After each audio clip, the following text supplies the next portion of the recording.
Hi ಎಲ್ಲರಿಗೂ ನಮಸ್ಕಾರ. ಎಲ್ಲರೂ ಹೇಗಿದ್ದೀರಾ? ಚೆನ್ನಾಗಿದ್ದೀರಾ ಅಂದ್ಕೊಂಡಿದ್ದೀನಿ. ನಾನಿವತ್ತು ನಿಮಗೆ ಪಡ್ಡು ಮಾಡೋ ವಿಧಾನವನ್ನು ತಿಳಿಸ್ಕೊಡ್ತೇನೆ. ಮೊದಲಿಗೆ 1 ಗ್ಲಾಸ್ ಅಕ್ಕಿ, ಅರ್ಧ ಗ್ಲಾಸ್ ಉದ್ದಿನಬೇಳೆ, ಅರ್ಧ ಬೌಲ್ ಕಡಲೆಬೇಳೆ, ಅರ್ಧ ಬೌಲ್ ಅಲಸಂದಿ ಕಾಳು, 1 ಬೌಲ್ ಆಗುವಷ್ಟು ಅವಲಕ್ಕಿ, 1 ಟೀ ಸ್ಪೂನ್ ಆಗುವಷ್ಟು ಮೆಂತ್ಯಕಾಳು ಎಲ್ಲವನ್ನು ಒಂದು ಬೌಲಲ್ಲಿ ಒಂದೊಂದಾಗಿ ಹಾಕ್ಕೊಂಡು ಮಿಕ್ಸ್ ಮಾಡ್ಕೊಳ್ಳೋಣ. ಮಿಕ್ಸ್ ಮಾಡ್ಕೊಂಡಾದಮೇಲೆ ನೀರಲ್ಲಿ ಚೆನ್ನಾಗಿ ತೊಳೆದುಕೊಳ್ಳೋಣ.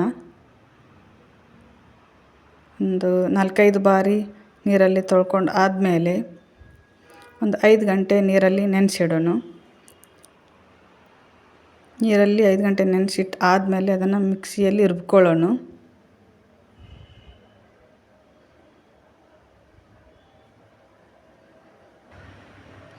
ಉಳಿದಿರೋದೆಲ್ಲವನ್ನು ಮಿಕ್ಸಿಯಲ್ಲಿ ಒಂದು 4 ಬಾರಿ ಅಂತೆ ನುಣ್ಣಗೆ ರುಬ್ಕೊಳ್ಳೋಣ. ರುಬ್ಕೊಂಡು ಆದಮೇಲೆ ಇದನ್ನು ಮುಚ್ಚಿಟ್ಟು 8 ಅವರ್ ನೆನೆಯಲು ಬಿಡೋಣ. 8 ಅವರ್ ಆದಮೇಲೆ ಬೆಳಗ್ಗೆ ಹಿಟ್ಟು ಚೆನ್ನಾಗಿ ಉಬ್ಕೊಂಡು ಬಂದಿದೆ. ಇವಾಗ ರುಚಿಗೆ ತಕ್ಕಷ್ಟು ಉಪ್ಪು ಹಾಕೋಣ. ಆಮೇಲೆ ಸ್ವಲ್ಪ ಚಿಟಿಕೆ ಅಡುಗೆ ಸೋಡಾ ಹಾಕೋಣ. ಆಮೇಲೆ ಪಡ್ಡಿನ ಹಂಚನ್ನು ಕಾಯಲಿಟ್ಟು ಅದಕ್ಕೆ ಸ್ವಲ್ಪ ಎಣ್ಣೆ ಹಾಕಿ ಹಿಟ್ಟು ಹಾಕೋಣ.